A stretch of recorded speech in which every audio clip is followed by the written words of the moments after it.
Eliza had always been intrigued by the old forest on the edge of her small town of Marnville.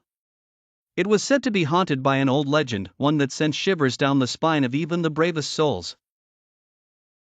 On a chilly October evening, her curiosity got the better of her, and she ventured into the woods alone, carrying nothing but a flashlight and a sense of naive bravado. The moonlight barely pierced through the dense canopy of ancient trees, casting menacing shadows in every direction. The deeper she went, the quieter it became. Not even the usual night sounds of crickets or owls could be heard. It was as if the forest held its breath. A cold draft tugged at her jacket, making her clutch it tighter around herself. Her steps broke the eerie silence, each crunch of leaves sounding like a warning. Then she heard it, a melodic, haunting whistle that sent chills racing down her spine. Eliza stopped in her tracks, her breath hitching. She spun around, pointing her flashlight frantically, but the beam only revealed more darkness and twisted branches. The whistling grew louder, more insistent, seeming to come from everywhere and nowhere all at once. "Hello? Who's there?" she called out, her voice wavering.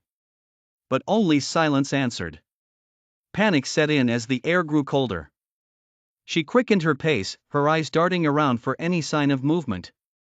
The whistling followed, always a few steps behind.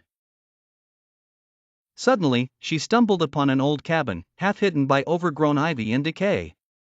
It seemed abandoned, but it was her only shelter.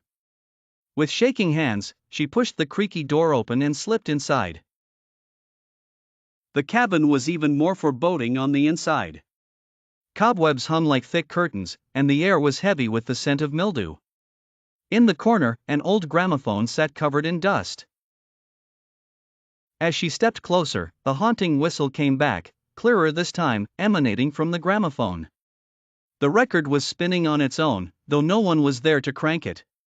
Eliza felt her chest tighten as she realized she wasn't alone. A cold breath brushed against her ear, and a whisper followed, "Leave while you still can." She bolted from the cabin, not daring to look back. The whistling transformed into frantic, discordant chimes chasing her through the forest. She ran until her legs could carry her no more. Collapsing at the edge of the woods, she glanced back only once to see a dark silhouette standing at the tree line, watching.